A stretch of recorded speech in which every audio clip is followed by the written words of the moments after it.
Laila cinema pre release event లో megastar Chiranjeevi కీలక comments చేశారు. ప్రజారాజ్యం మారిపోయిందన్నారు చిరంజీవి. ప్రజారాజ్యమే జనసేనగా రూపాంతరం చెందింది అన్నారు. ప్రజారాజ్యం పార్టీని స్థాపించిన టైంలో కరాటే రాజుకు తనకు పరిచయం ఉందన్నారు. ప్రజారాజ్యంలో కరాటే రాజుకు అవకాశం కల్పించామని అన్నారు.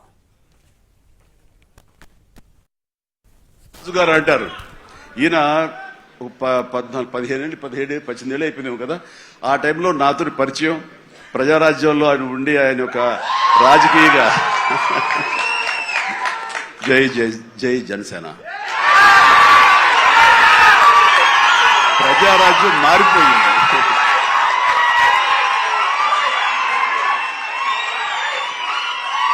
ప్రజారాజ్యం రూపాంతరం చెందింది జనసేనగా. I'm very happy. ఆ రోజున పొలిటికల్ గా తను రావాలి అని, పొలిటికల్ ఎదగాలని తన ఇంట్రెస్ట్ అని చెప్పినప్పుడు నేను వెంటనే ఆయనకు అవకాశం ఇవ్వడం జరిగింది. బట్ పరిస్థితులు ఇంకోలాగా ఉండేది. అలాగే అప్పటి నుంచి నాతోటి సత్సంబంధాలు ఏర్పరచుకున్నాడు. ఈయన కరాటే రాజుగారు అంటారు. ఈయన 18 ఏళ్ళు అయిపోయినావు కదా, ఆ టైంలో నాతోటి పరిచయం. ప్రజారాజ్యంలో ఆయన ఉండి ఆయన ఒక రాజకీయగా జై జై జై జనసేన.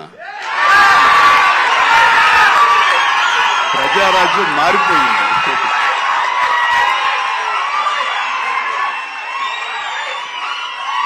ప్రజారాజ్యం రూపాంతరం చెందింది జనసేనగా. I'm very happy.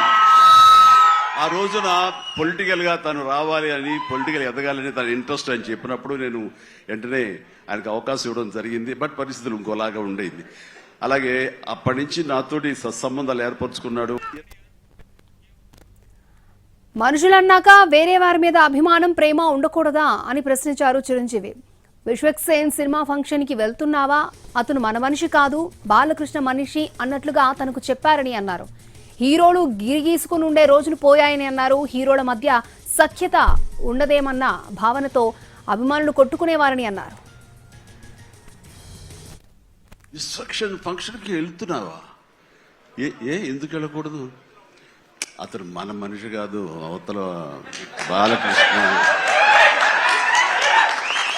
అప్పుడప్పుడు తారక్ అంటాడు. అంటే మనుషులు అన్నాక వేరే వాళ్ళ మీద అభిమానం, ప్రేమ ఉండకూడదా? నా మీద ఆప్యాయత ఉండకూడదా? ఇదేంటిది? మా ఇంట్లోనే మా అబ్బాయి సూర్య అంటే చాలా ఇష్టం. అంత మాత్రం చేత వాడి ఫంక్షన్ వెళ్ళకూడదా? వాడితో కలిసి భోజనం చేయకూడదా? వాడితో ఉండకూడదా? అలాగే మరి మూర్తి గారు అడిగారా, నాగేంద్ర అడిగారా, ఎవరు అడిగారో తెలియదు. కానీ అక్కడ ఉన్నారు, వెళ్ళిపోయారు మూర్తి గారు. తెలియదు కానీ నేను ఆ క్లిప్ చూశాను, వాయిస్ గుర్తు లేదు. మీరు బాలకృష్ణ కాంపౌండ్ కదా విశ్వక్సేన్, ఇప్పుడు మెగా కాంపౌండ్ నుంచి ఆయన ఎలా వచ్చారు అని చాలా చక్కగా సమాధానం చెప్పాడు. మా ఇంటికి కాంపౌండ్ ఉంది కానీ ఫిలిం ఇండస్ట్రీ కాంపౌండ్ లేదని. I appreciate.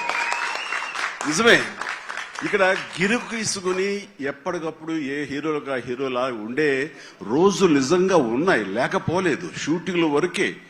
ఆ తర్వాత వాళ్ళు ఎవరి ఇళ్లకు వాళ్ళు వెళ్ళిపోతారు, ఎవరి ప్రోగ్రాం వాళ్ళు చూసుకుంటారు. అలాంటి రోజుల్లో నేను ఉన్నాను. వాళ్ళు అలా ఉండటం మూలంగా వాళ్ళ మధ్య సఖ్యత ఉండదేమో, వాళ్ళ మధ్య ఒక విభేదాలు ఉంటాయేమో అనే ఒక రకమైన భ్రమలో ఇక్కడ అభిమానులు కొట్టుకుని చచ్చేవాళ్ళు. ఆ వాల్పసులు చింపుకునేవాళ్ళు. నెల్లూరులో మా కజిన్స్ ఉండేవాళ్ళు. వాళ్ళిద్దరు సొంత అన్నదమ్ములు, కానీ వాళ్ళిద్దరు వాళ్ళు రామారావు గారిని, ఒకళ్ళు నాగేశ్వరరావు గారిని ప్రేమించేవాళ్ళు, ఇష్టపడేవాళ్ళు, అభిమానించేవాళ్ళు. వాళ్ళిద్దరు కొట్టేసుకున్నారు, రక్తొచ్చే కొట్టేసుకుంటారు. నాకు దానికి కంగారు చేసింది. నేను చిన్నోడిని.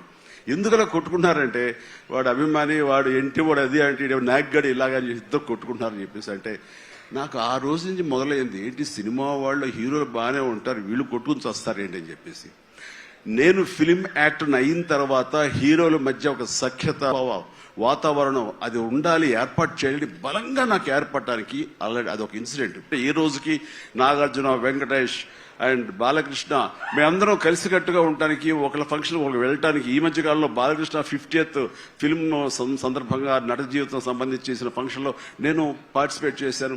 అలాగే నాగార్జున మేము వెరీ ఫ్రీక్వెంట్గా కలుసుకుంటుంటాం. ఈ